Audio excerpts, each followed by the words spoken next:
Assalamu alaikum students, in this video I am going to mark the knowledge of the hearing, the physiology of the sense of hearing is a sense by which the sounds are received by the body organ ear. Sounds is physiologically an effect produced by the mm, produced on the organ of the hearing by the vibration of the air molecules. Sound has different properties as it has amplitude, pitch, and loudness.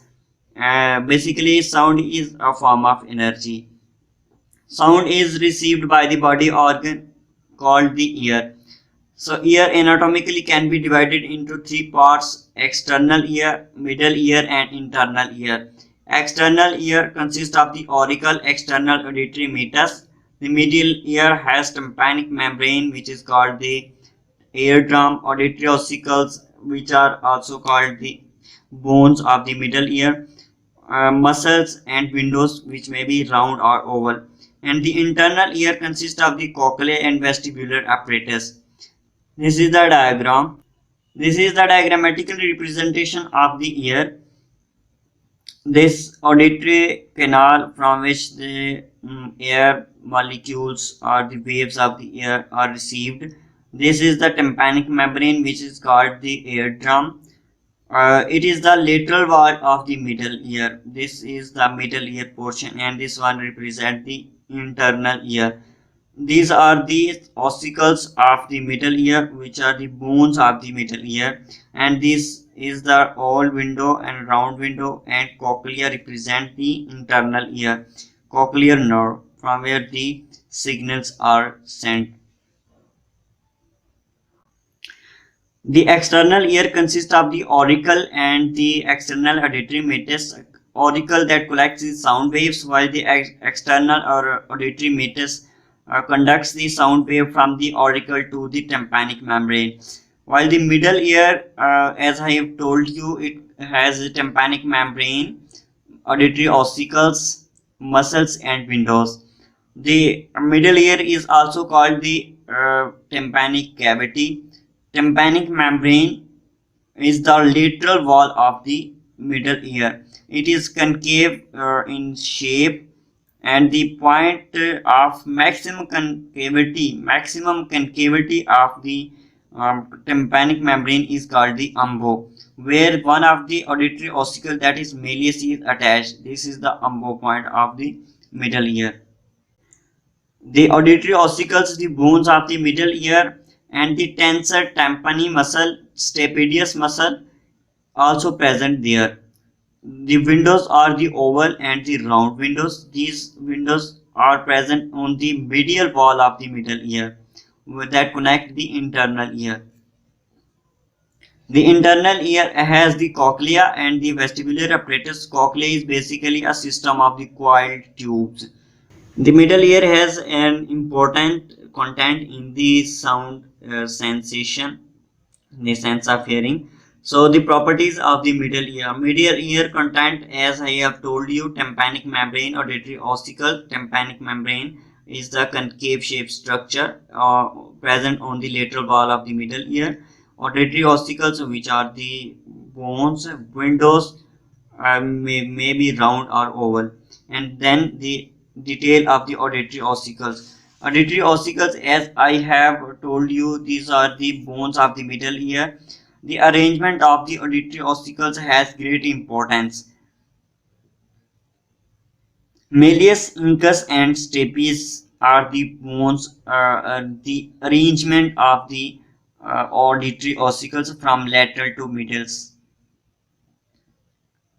The malleus handle of malleus is attached to the umbo of the tympanic membrane. Other end of the malleus is attached with the incus by the ligament. The opposite end of the incus articulates with the stem of the stapes, and the face plate of the stapes lies in the oval window. So this is the arrangement. And these sound waves are conducted in the cochlea by the stapes through the oval window.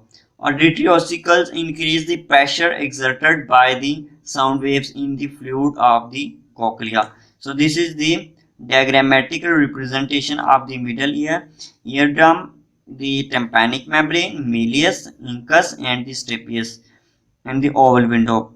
The arrangement of these auditory ossicles has importance.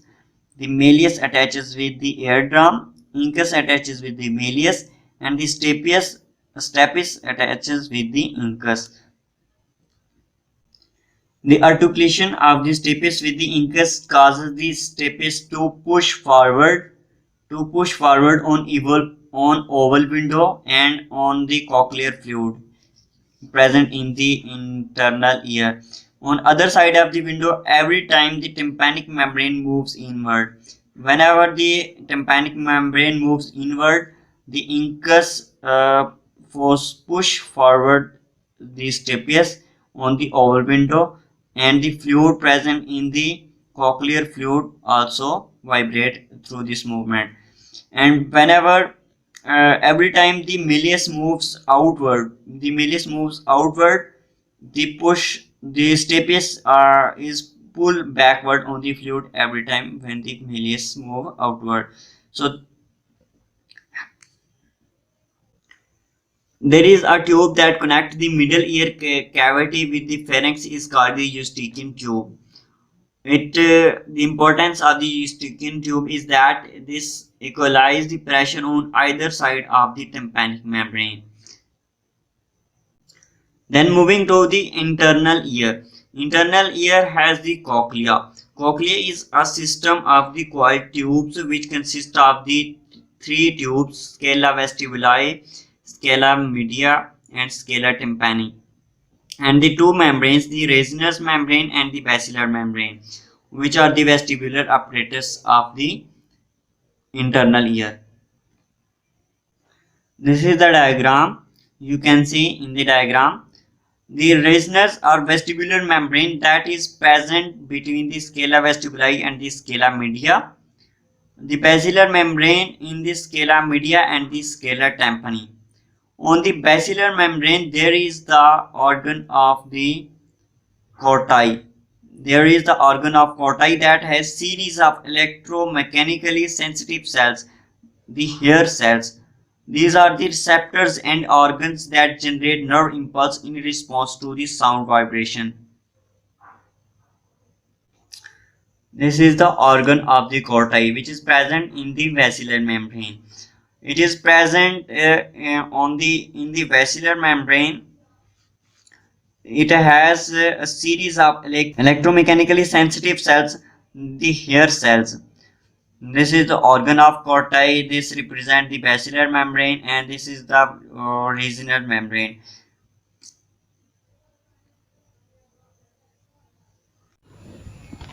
Conduction of the sound waves. The conduction of the sound waves from the exterior to the CNS. Sound waves strike the tympanic membrane by passing through the external ear, that is auricle and external auditory meatus. In the middle ear, these sound waves are conducted through ossicular system. The faceplate of the stapes moves inward into the scala media at the oval window, by which the fluid moves inward into the scala media. As a result, basilar membrane vibrates. And when the basilar membrane bends upward, scala vestibuli, the organ of the Corti or hair cells depolarize, and in the nerve fibers of the cochlear nerve, the action potential is generated, with the signals then are sent to the central nervous system at the level of upper medulla. In this way, the conduction of the sound waves are sent to the CNS. The organ of the Corti is a receptor organ that generates nerve impulses in the response to the vibration of the basilar membrane. It lies on the basilar membrane. It has two specialized types of nerve cells called the hair cells. This is the diagram. Hair cells are the inner hair cells and the outer hair cells. These are the outer hair cell, and this one is the inner hair cell. The inner hair cell are single row, while the outer hair cell may be 3 or 4 rows. The nerve fibers stimulated by the hair cell lead to the spiral ganglia of the Corti. The spiral ganglia neuronal cells send axon into the cochlear nerve and then into the central nervous system. So the auditory signals are transmitted mainly by the inner hair cells, and in this way the conduction of these sound waves are sent to the CNS, and the hearing is being perceived by the body. This is the sense of hearing. Thank you very much.